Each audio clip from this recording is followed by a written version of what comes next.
mag-secret file ay ilike mo muna ang video na to at mag-subscribe na sa aming YouTube channel. Don't forget to click the notification bell para hindi ka nahuhuli sa latest episode ng DJ Rocky's Secret Files.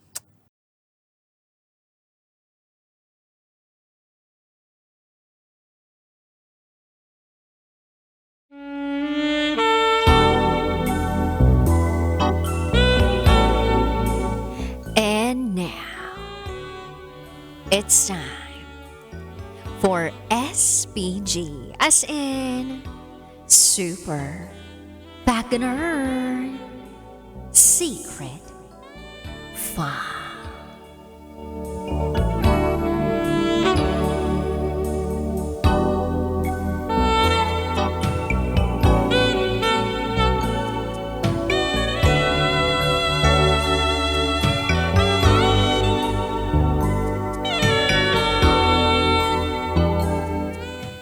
Diniligan, pero hindi pinanindigan.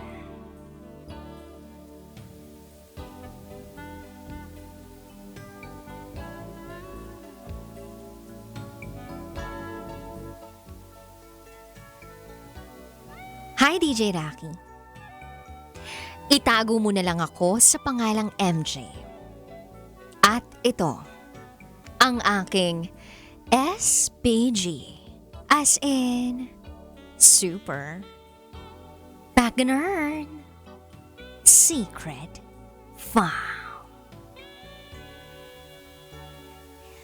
Gusto ko lang sana magkwento tungkol sa ex ko na itago na lang natin sa pangalang Kael. Matagal din kaming nagsama ni Kael. Mga 4 na taon din yun, DJ Rocky.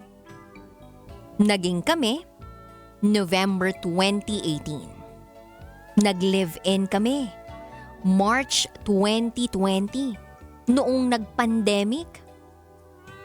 Pero, naghiwalay kami ng December 2022. Isa sa mga nagustuhan ko sa kanya ay magaling siyang hardinero. Magaling mag-alaga ng mga halaman, bulaklak, kahit nga pati gulay. Marunong din siyang magpalaki. Nagawa nga niyang alagaan ang petsay ko noon.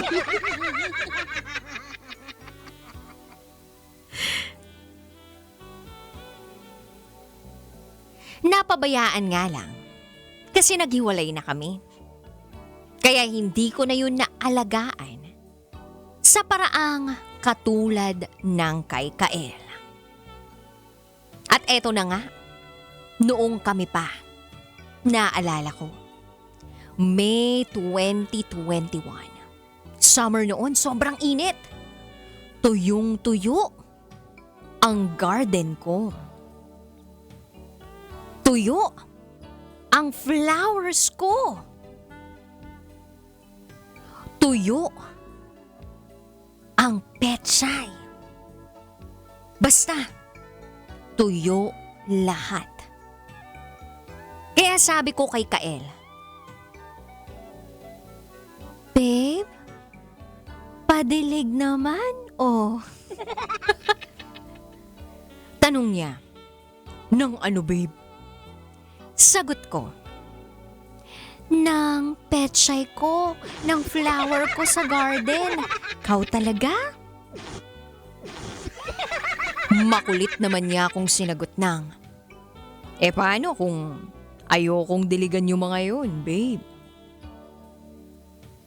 Sagot ko sa kanya, di magagalit ako, makikita mo." Tapos sabi niya, paano kung ikaw na lang kaya ang diligan ko, babe?" DJ Rocky, pagkatapos nun, wala na. Mahina ang depensa ng bataan. Kaya napadali ang pagsuko ng Bataan. Noon mismo ay nilap squared ako ni Kael. Inihiga sa ibabaw ng dining table. Napakabilis ng pangyayari. Meron siyang tinanggal. At eto, ang aking salawal. At napakalikot ng kanyang dila. Kaya napaungol na lang ako ng ha ha ha. Napakagaling ng kanyang makapangyarihang dila. At hindi lang ang petsyay ang kanyang dinilaan, pati na rin ang peanut na matagal nang hindi napapakain sa kanya. Grabe, panay ang up and down ng kanyang dila at naramdaman ko na lang ang dalawang labi ko na naglalaway. Wow! Like, Hanggang sa ako naman ang nakipaglaro kay Kael, DJ Rocky. Hinanap ng mga kamay ko ang egg.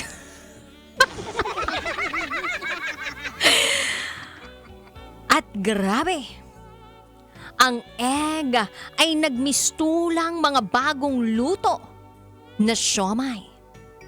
Pinagluruan ng kamay ko ang siomay, ang egg. At maniwala ka man sa akin o hindi, DJ Rocky, yumminess ang naririnig na ungol mula kay Kael kapag napipisil ko ang siomay/egg niya at nasasaktan siya. Sabi niya, "Wag, babe! Wag!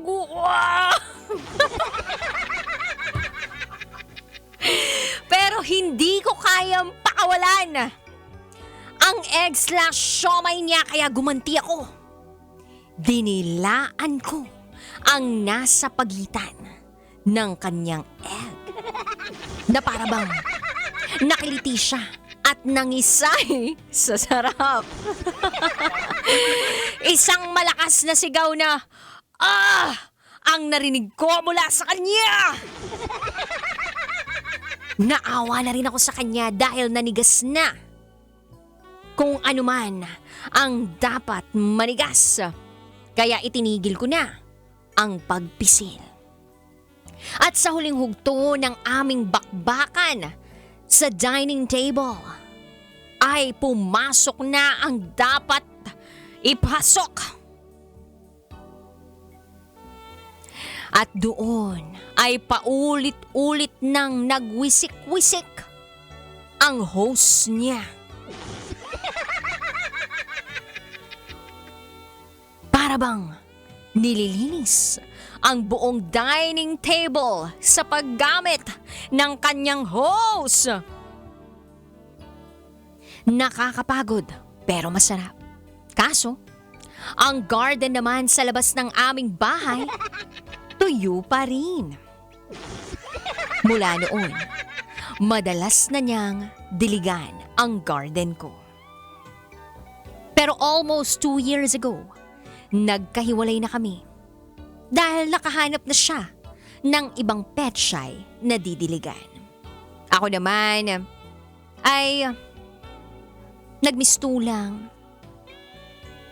garden na minsang nadiligan pero hindi naman napanindigan. Sayang. Medyo matagal din akong feeling sawi hanggang sa may nakilala kong kapalit ni Kael. Sa ngayon, masaya na ako na nadidiligan ng aking afam na husband na retired na sundalo mula sa US. Kaya isa lang ang masasabi ko, Kael, hindi ka kawalan! Mabubuhay ang garden ko kahit wala ng dilig mo, ha? Hanggang dito na lang po, DJ Rocky. Salamat sa pagpili ng kwento ko. Muli, ako si MJ. At ito, ang aking SPG. As in, Super Pack and Earn Secret Fun.